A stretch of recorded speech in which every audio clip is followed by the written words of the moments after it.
काशी को क्योटो बनाने का वादा था, आप भूल भी गए होंगे, सो हम भी भुलाए देते हैं। पर उसके कुछ बरस बाद की एक बात याद आ रही है, उसका जिक्र सुनते चलिए। साल 2016 था। भारत के प्रधानमंत्री नरेंद्र मोदी ईरान की राजधानी तेहरान में थे। यहाँ उन्होंने अपनी बात किसी सरकारी आंकड़े या दस्तावेज से नहीं की, बल्कि मिर्जा गालिब के एक फारसी कलाम से शुरू की। जनूनत गरबे नफ्से खुद तमाम अस्त, जे काशी पाबे काशान नीम गाम अस्त। एक बार हम अपना मन बना लें तो काशी से काशान की दूरी बस आधा कदम है। काशी आप जानते हैं भारत की एक ऐतिहासिक नगरी है, ठीक उसी तरह जैसे ईरान का शहर काशान। फारसी के इन दो मिसरों के जरिए काशी और काशान की नजदीकी बताने का सीधा मतलब यह था कि अगर इरादा पक्का हो तो दूरियां अपने आप सिमट जाती हैं। पीएम मोदी ने तब कहा था कि भारत और ईरान कोई नए दोस्त नहीं है, दोनों का रिश्ता सदियों पुराना है। हाँ, वक्त के साथ रिश्तों में दूरी जरूर आई, लेकिन अब उसे फिर से कम करने का समय है। ये सिर्फ भावनात्मक बात नहीं थी। इसी दौरे में भारत और ईरान के बीच एक ऐसा समझौता हुआ जिसे उस वक्त भारत की विदेश नीति की बड़ी कामयाबी माना गया। ईरान के रणनीतिकार चाबहार बंदरगाह को मिलकर विकसित करने का समझौता। उस समय चाबहार को भारत के लिए एक बड़े मौके की तरह देखा जा रहा था। पाकिस्तान को बाईपास करने का रास्ता, अफगानिस्तान और सेंट्रल एशिया तक सीधी पहुंच और चीन के ग्वादर पोर्ट को जवाब, ये सब उम्मीदें चाबहार से जुड़ी थीं। ऐसा लग रहा था कि काशी से काशान की दूरी सच में आधी कदम ही रह गई है, क्योंकि भारत को चाबहार मिल गया है। लेकिन आज करीब एक दशक बाद उसी चाबहार पोर्ट की वजह से भारत सवालों के घेरे में है। नमस्ते, मेरा नाम है सौरभ त्रिपाठी और आप देख रहे हैं न्यूज पिंच। और आज आपको इसी पूरे चाबहार एयरपोर्ट और इसकी कहानी के बारे में बताएंगे। अमेरिका और ईरान के रिश्तों में फिलहाल फिर से तल्खी बढ़ गई है। अमेरिका ने ईरान पर नए प्रतिबंध लगाए हैं और साफ चेतावनी दी है कि जो देश ईरान के साथ कारोबार करेगा उसे भारी टैरिफ चुकाने पड़ सकते हैं। इस खींचतान में भारत आ गया है। भारत पहले ही अमेरिका को 50% टैरिफ दे रहा है, ट्रेड डील ना होने और रूसी तेल खरीदने की वजह से। साथ ही रूसी तेल को लेकर 500% टैरिफ वाली एक अदृश्य तलवार भी उसके ऊपर लटक रही है। ऐसे माहौल में 25% टैरिफ की नई धमकी दिल्ली के पावर कॉरिडोर में तेजी से फैली हुई है। सरकार ने अंदर खाने क्या किया ये साफ नहीं है, लेकिन इकोनॉमिक टाइम्स की एक रिपोर्ट आई और सियासी भूचाल आ गया। रिपोर्ट में सूत्रों के हवाले से दावा किया गया कि भारत चाबहार पोर्ट से दूरी बना रहा है और अपने सीधे निवेश को समेटने की कोशिश कर रहा है। रिपोर्ट आते ही विपक्ष हमलावर हो गया। आरोप लगे कि मोदी सरकार अमेरिका के दबाव में झुक रही है और राष्ट्रीय हितों के साथ समझौता कर रही है, पीछे हट रही है। मामला इतना बढ़ा कि विदेश मंत्रालय को सामने आकर सफाई देनी पड़ी। मंत्रालय ने कहा कि अमेरिका के साथ बातचीत चल रही है और अभी कोई अंतिम फैसला नहीं हुआ है। लेकिन इस बयान ने सवाल और बढ़ा दिए। क्या भारत सच में चाबहार से पीछे हट रहा है? क्या 2016 में किए गए वादे कमजोर पड़ रहे हैं? और क्या काशी से काशान की वो आधे कदम की दूरी फिर से बढ़ रही है?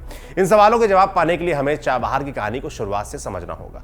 चाबहार आखिर है क्या और इतना खास क्यों है? चाबहार एक फारसी शब्द है जिसका मतलब होता है 4 ऋतुएं। 10वीं सदी के विद्वान अल बिरूनी ने इसे भारतीय उपमहाद्वीप का एंट्री गेट यानी प्रवेश द्वार बताया था। आज भी इसकी अहमियत कुछ ऐसी ही है।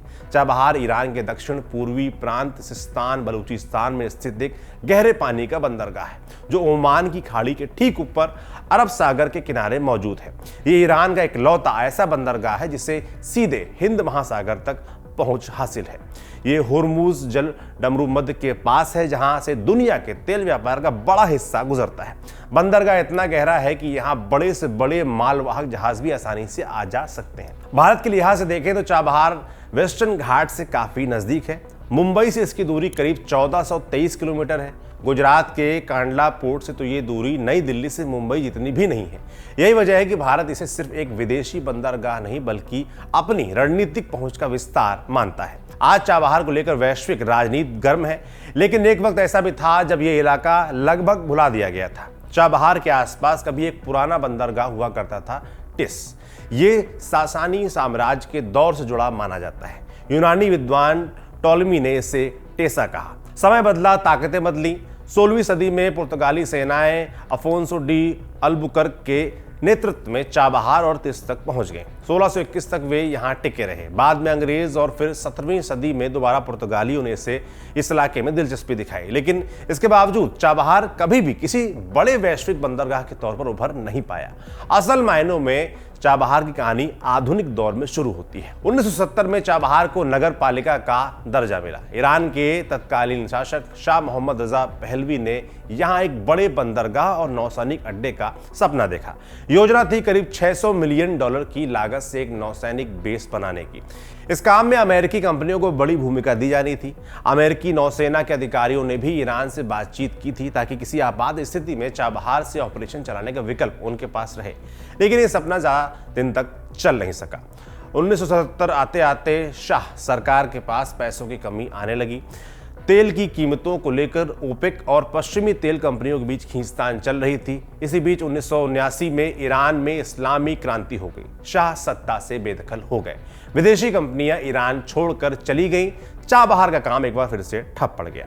ईरान में इस्लामी क्रांति के बाद चाबहार के अधूरे प्रोजेक्ट्स को ईरानी सरकारी कंपनियों ने संभाला, लेकिन तभी एक और बड़ी घटना ने इस बंदरगाह की अहमियत बदल दी। 1980 में ईरान इराक युद्ध शुरू हो गया, जो 8 साल तक चला। इस युद्ध के दौरान होर्मुज जलडमरू मध्य असुरक्षित हो गया। फारस की खाड़ी में जहाजों का आना जाना मुश्किल हो गया। ऐसे में ईरान को एक ऐसे बंदरगाह की जरूरत थी जो सीधे खुले समुद्र से जुड़ा हो और युद्ध के असर से थोड़ा दूर हो। यहीं से चाबहार की रणनीतिक अहमियत सामने आई। युद्ध के दौरान चाबहार ईरान के लिए एक अहम लॉजिस्टिक सेंटर बन गया। हथियार, जरूरी सामान और सप्लाई इसी रास्ते से आने लगी। यानी जिस बंदरगाह की पहले कोई खास पूछ नहीं थी, वही ईरान के लिए संकट के वक्त लाइफलाइन बन गया। आज चाबहार 2 हिस्सों में बटा है, शाहिद कलांतरी और शाहिद बेहिश्ती। 1982-83 के बीच ईरान ने शाहिद कलांतरी में 4 छोटे बर्थ बनाए, जबकि शाहिद बेहिश्ती में 4 बड़े बर्थ तैयार किए गए। बाद के वर्षों में 1997 और 2004 में और भी बड़े बर्थ बनाए गए ताकि भारी मालवाहक जहाज यहां रुक सके। धीरे धीरे चाबहार एक काम चलाऊ बंदरगाह से एक ऐसे पोर्ट में बदलने लगा जिसकी क्षमता लगातार बढ़ रही थी। अब बात करते हैं भारत की एंट्री और पाकिस्तान फैक्टर की। भारत और ईरान के बीच चाबहार पर बातचीत 2002-2003 के बीच शुरू हुई, लेकिन इसकी जड़ें 1990 के दशक में हैं। 1996 में अफगानिस्तान में तालिबान सत्ता में आया। ये तालिबान पाकिस्तान समर्थित था। भारत और ईरान दोनों ही तालिबान के कट्टर विरोधी थे और अहमद शाह मसूद के नेतृत्व वाले नॉर्दर्न अलायंस का समर्थन करते थे।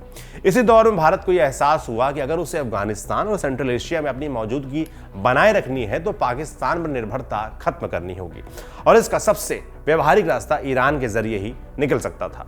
चाबहार ने वो रास्ता दिया भी। भारत के लिए चाबहार क्यों जरूरी है, ये समझ लेते हैं। भारत की सबसे बड़ी भू राजनीतिक समस्या का नाम है पाकिस्तान। भारत अगर अफगानिस्तान, उज्बेकिस्तान, तुर्कमेनिस्तान, कजाकिस्तान या रूस तक जमीन के रास्ते व्यापार करना चाहता है तो सबसे आसान रास्ता पाकिस्तान और अफगानिस्तान से होकर जाता है, लेकिन पाकिस्तान भारत को अपने रास्ते से किसी भी तरह की जमीनी आवाजाही की इजाजत नहीं देता। यहीं से चाबहार की अहमियत शुरू होती है। भारत समुद्र के रास्ते चाबहार पहुंच सकता है, वहां से सड़क और रेल नेटवर्क के जरिए अफगानिस्तान और सेंट्रल एशिया तक माल भेज सकता है, यानी पाकिस्तान को पूरी तरह बाईपास कर सकता है। इतना ही नहीं, Chabahar international north south transport corridor INSTC का भी अहम हिस्सा है। ये कॉरिडोर भारत को ईरान, रूस और आगे यूरोप तक जोड़ता है। इस रास्ते से न सिर्फ दूरी कम होती है बल्कि समय और लागत भी काफी घट जाती है। तो उसको लेकर एक योजना बन गई, लेकिन काम आसान नहीं था। ईरान और अमेरिका के रिश्ते 1979 की इस्लामी क्रांति के बाद से बेहद खराब रहे हैं। अमेरिका ने ईरान पर लगातार प्रतिबंध लगाए। इन प्रतिबंधों की वजह से भारत खुलकर चाबहार पर काम नहीं कर पाया। यूपीए सरकार के दौरान 2013 में तत्कालीन प्रधानमंत्री मनमोहन सिंह ने चाबहार के लिए करीब 800 करोड़ रुपए के निवेश की बात कही, लेकिन अमेरिकी प्रतिबंधों और वैश्विक दबावों की वजह से काम बहुत आगे नहीं बढ़ सका। साल 2016 में हालात बदले। ईरान और पश्चिमी देशों के बीच न्यूक्लियर डील हुई, प्रतिबंधों में ढील मिली। इसी मौके का फायदा उठाते हुए प्रधानमंत्री नरेंद्र मोदी ईरान पहुंचे। इस दौरे में भारत, ईरान और अफगानिस्तान के बीच एक त्रिपक्षीय समझौता हुआ। भारत ने चाबहार पोर्ट के एक हिस्से को विकसित करने और उसे ऑपरेट करने की जिम्मेदारी ली। भारत ने infrastructure development, terminal operation, crane और अन्य उपकरणों की सप्लाई का वादा किया। इसके लिए भारत ने करीब $120 मिलियन यानी कि 1100 करोड़ रुपए निवेश की प्रतिबद्धता जताई। यह भारत की विदेश नीति का एक बड़ा दांव था। चाबहार पोर्ट का पहला कमर्शियल यूज यानी व्यावसायिक इस्तेमाल 2019 में हुआ, जब अफगानिस्तान से भारत के लिए सामान लाने वाले एक जहाज पाकिस्तान को बाईपास करते हुए चाबहार पहुंचा। इसे भारत की कूटनीतिक जीत के तौर पर देखा गया, लेकिन इसी बीच एक बड़ी अड़चन आ गई। अमेरिका में सत्ता बदली थी। पहली बार अमेरिका के राष्ट्रपति पद की कुर्सी संभाली डोनाल्ड ट्रंप ने। उन्होंने ईरान न्यूक्लियर डील से अमेरिका को बाहर निकाल लिया। इस समझौते के तहत ईरान के परमाणु कार्यक्रम पर अंतर्राष्ट्रीय निगरानी और सीमाएं तय करने के बदले तेहरान पर लगाए गए प्रतिबंधों में कुछ ढील दी गई थी। अमेरिका जब इससे बाहर निकला तो ईरान पर फिर से एक तरफा कड़े प्रतिबंध लगाए गए। ईरान के साथ कारोबार करने वाले देशों पर भी दबाव बढ़ा। हालांकि अफगानिस्तान के पुनर्निर्माण में चाबहार की भूमिका को देखते हुए अमेरिका ने भारत को अस्थायी छूट दे दी। ये छूट समय समय पर बढ़ाई जाती रही। चीन फैक्टर को भी यहां समझना जरूरी है। चाबहार की अहमियत सिर्फ पाकिस्तान तक सीमित नहीं है, इसका सीधा कनेक्शन चीन से भी है। पाकिस्तान के बलूचिस्तान में स्थित ग्वादर पोर्ट को चीन अपने belt and road initiative BRI के तहत विकसित कर रहा है। ये पोर्ट चीन को अरब सागर तक सीधी पहुंच देता है। ग्वादर और चाबहार के बीच दूरी सिर्फ करीब 170 किलोमीटर है। रणनीतिक तौर पर चाबहार को भारत का जवाब माना जाता है, ताकि चीन पाकिस्तान की जोड़ी इस इलाके में पूरी तरीके से हावी न हो जाए। अब आते हैं मौजूदा विवाद पर। अमेरिका ने हाल ही में ईरान पर नए प्रतिबंध लगाए। ऐलान किया कि जो देश ईरान के साथ कारोबार करेगा उस पर अमेरिका के साथ व्यापार में 25% टैरिफ लगाया जाएगा। भारत पहले ही अमेरिका के साथ व्यापारिक तनाव झेल रहा है, रूसी तेल खरीदने और ट्रेड डील न होने की वजह से। इस बीच इकोनॉमिक टाइम्स की रिपोर्ट आई। इसमें कहा गया कि भारत चाबहार से जुड़े अपने सीधे निवेश को समेट रहा है और भविष्य के जोखिम से बचना चाहता है। इस रिपोर्ट ने राजनीतिक तूफान खड़ा कर दिया। विपक्षी दलों ने आरोप लगाया कि मोदी सरकार अमेरिका के दबाव में झुक रही है। सोशल मीडिया पर प्रधानमंत्री मोदी के पुराने बयान वायरल किए गए, जिनमें वे कहते हैं कि भारत किसी तीसरे देश के दबाव में फैसले नहीं लेगा। विदेश मंत्रालय ने कहा कि इस मुद्दे पर अमेरिका के साथ बातचीत चल रही है और कोई अंतिम फैसला नहीं हुआ है। यहीं से बहस और गहरी हो गई। अभी की स्थिति क्या है? बात यूं है कि भारत ने मुश्किल से तो 1 साल पहले ही ईरान के साथ चाबहार को लेकर एक और ऐतिहासिक करार किया था, जहां भारत और ईरान के बीच शाहिद बेहिश्ती टर्मिनल को लेकर 10 साल का समझौता हुआ। भारत को इस टर्मिनल को विकसित करने और चलाने की जिम्मेदारी दी गई। ये भारत का पहला ऐसा विदेशी बंदरगाह था जिसका कंप्लीट ऑपरेशन भारत के पास था। इस प्रोजेक्ट में भारत का करीब $500 मिलियन यानी कि 4000 करोड़ रुपए से ज्यादा का निवेश दांव पर है। लेकिन बात सिर्फ पैसों की नहीं है। अगर भारत चाबहार से पीछे हटता है तो उसकी पूरी लॉन्ग टर्म कनेक्टिविटी को बड़ा झटका लग सकता है। हाँ, चाबहार पोर्ट पूरी तरह बंद नहीं हुआ है। भारत को अप्रैल 2026 तक अमेरिकी प्रतिबंधों से छूट मिली हुई है और भारत ने ईरान को इसके लिए तय की गई अपनी वित्तीय प्रतिबद्धता भी पूरी की है, यानी वो पैसा ईरान तक अपने मत का पहुंचा चुका है। ऐसे में भारत अमेरिकी दबाव के सामने झुकता है या नहीं, ये देखने वाला होगा। अगर भारत चाबहार को निभा ले जाता है तो फिर तो काशी काशान की दूरी आधे कदम की होगी, वरना ये दूरी बढ़ती चली जाएगी। तो चाबहार की कहानी यहीं खत्म होती है। आगे यहाँ जो भी होगा, जो भी अपडेट होगा, आप तक हम यूं ही पहुंचाएंगे। मैं सौरभ त्रिपाठी हूं, कैमरे के पीछे मेरे साथी सुधांशु हैं। आप देखते रहिए न्यूज़ पिंच, हमको सब्सक्राइब करते रहिए। शुक्रिया।